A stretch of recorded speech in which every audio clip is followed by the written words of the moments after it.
সফিক তোকে বলছি, এক্সপ্লোর বয় সাহেবদা যদি আইডি ব্যান হয় না, তো তোর আইডির গার্ড মেরে দেবো। যতগুলো আমার আইডি দেখছিস সবগুলো না তোকে রিপোর্ট মারবো, তাতে যা হয় হবে। আর আমি একলে তোর বয় সাহেবদার ফ্যান নাই, আরও আছে। তুই ভেবেলে তোর আইডির কি হবে, তোর আইডির গার্ড মারা যাবে। তুই নোংরামও করবি, নোংরামো ভিডিও বানাবি, আর নোংরামো ভিডিও আপলোডও করবি, আর আমরা নোংরা কথা বলে দোষ নাকি? হ্যাঁ, এটা নোংরামি করার আগে ভাবতে হতো তোকে। এখন যখন করে দিয়েছিস এখন তো ভুগতে হবে ভাই। তুই ভালো ভিডিও বানাস তোকে সবাই ভালো ভিডিও কমেন্ট করবে, আর তুই যদি খারাপ মানে ভিডিও বানাস তোকে তো খারাপ কমেন্ট করবি অবশ্যই। তো আগে ভাবতে হতো খারাপ করবি, আর আমরা খারাপ বলতে পারবো না নাকি? আমরা খারাপ বললেই আর আগে বল দিছি, তোর যদি ভুলও করেও যদি এই ভিডিওটা দেখিস, তোর লাস্ট ভিডিও ধরলে তোর আইডির গান মেরে দেবো।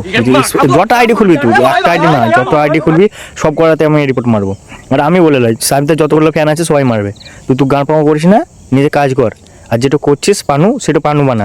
আর ইনস্টাগ্রাম ধরে ভুল করে যদি আপলোড করিস না, তুই ক্রোম ব্রাউজারে কর, ঠিক আছে? যত ভিডিও বানা ক্রোম ব্রাউজারে কর। আর ইউটিউবে আর ইনস্টাগ্রাম তুই যা আসছিস না, তুই এই প্ল্যাটফর্মে আর আসছিস না ভাই। তুই এই করে, তুই পানুই বানা, তুই ক্রোম ব্রাউজারেই যা, ঠিক আছে? ওয়েবসাইট বানা, ফুল আপলোড কর, তো কেউ কিছু বলবে না।